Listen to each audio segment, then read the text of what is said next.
Hello, you're listening to Hugo Talks and welcome to episode 52 of Klaus Schwab and his attempt to become the ruler of the world. So people assume we are just going back to the good old world which we had, and everything will be normal again in how we are used to normal, in the old fashion. This is, let's say, fiction. It will not happen. Cut. Just to recap, Klaus Schwab and his World Economic Forum made up of the 1,000 richest companies in the world, the Googles, the Amazons, the big tech, the big pharmaceutical companies, etc. They signed a strategic partnership with the United Nations in order to usher in their Agenda 2030 and of course the World Economic Forum's Great Reset, which looks to change everything we do and the economic structure of society, bring in cashless society, bring in a universal basic income, a world where you own nothing but will be happy, where you might get a microchip to buy and sell, a digital health passport and more, and have openly stated they are exploiting the current pandemic to bring all of this in. And so yesterday, Klaus appeared on Euronews for his latest interview. Now, Professor Klaus Schwab, founder and executive chairman of the World Economic Forum, believes a global reset is possible, and he's published a book about just that. And he joins me now. Hello there to you. Many thanks for joining us on the Global Conversation. I have a plan. Now, I wonder, what is Klaus going to talk to us about? Is he going to talk about his favourite flavour ice cream, what football team he supports, or is he going to talk about resetting the world again? Now, when you look at the state of the world right now, what's the first word that springs to your mind? The word reset, I think, is appropriate because Reset. Now there's a shocker. The word reset springs to mind. Didn't take long. we are now still fighting the virus, but we can be rather optimistic after what we have seen with the announcement of vaccines. Now we have to think how to structure, how to design the post-corona era. And here, of course, the word reset comes to my mind, because one thing is clear: we cannot come back to the old normal. We have to use this opportunity, as our parents and grandparents have done after the World War II, to really reflect on what went wrong and what could we do better. Now, who the feck elected this guy to be the ruler of the world, to be orchestrating the resetting of the world that nobody asked for? Who elected him? Who is he speaking for? He says we. Who is we? He's not speaking for me, and he's not speaking for you, and I don't want him speaking for me. I don't know who he is. His family history is a mystery.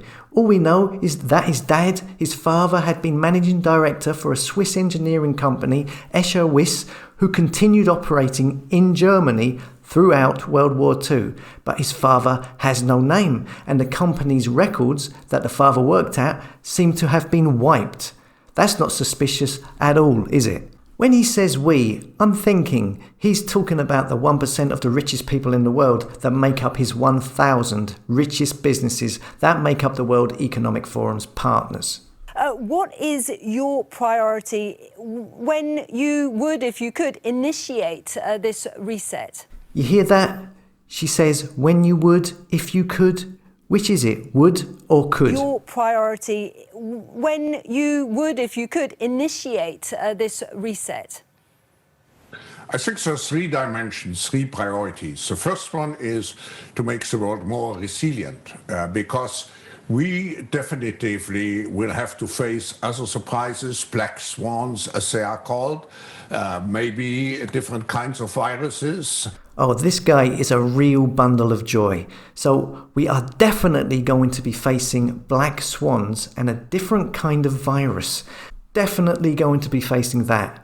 A black swan, by the way, is a metaphor that describes an event that comes as a surprise, has a major effect, and is usually something bad. which the World Economic Forum has pages about on their website, devoted to like cyber attacks, food shortages and all other kinds of disasters. This guy is a little bundle of joy, isn't he? Second, we have to make the world more inclusive, fair, because we have seen that we have reached unsustainable degrees of levels of people who felt excluded. There's a lot of people in lockdown at the moment who feel excluded, not being able to visit their family, not being able to visit someone sick in hospital, not being able to open their business. That's if they have a business anymore. And finally, we have to make the world much greener. We finally have to put all our energy behind the decarbonization in order to avoid a major catastrophe in the future, of which we have, by the way, the first signs today. Again, it's all we this, we that. Nobody voted for this guy, and nobody would. Who would trust this guy? He comes across like a James Bond megalomaniac villain. Sadly, we do. Well, Professor, we're going to just touch on some of those issues you've raised. Okay, let's fast forward all this waffle, blah, blah, blah. Everything is independent on a global level. We need a systematic approach. I want a one world government, blah, blah, blah. Approach.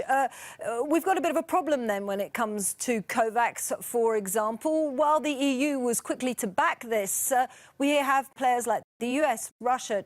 They're not on board. We may see the US also joining in the future. I think... We may see the US joining in the future. You see, obviously he wants Biden to get in there. Biden is definitely on board with all of this great reset.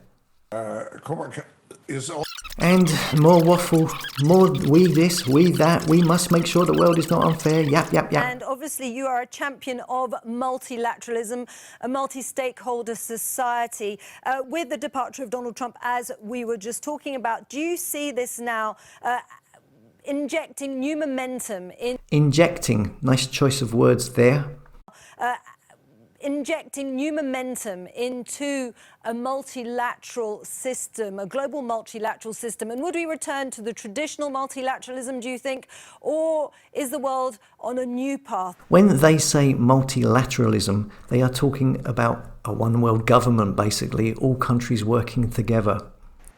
I think also here we need a reset. We cannot go back to the system of multilateralism which we have established after World War II.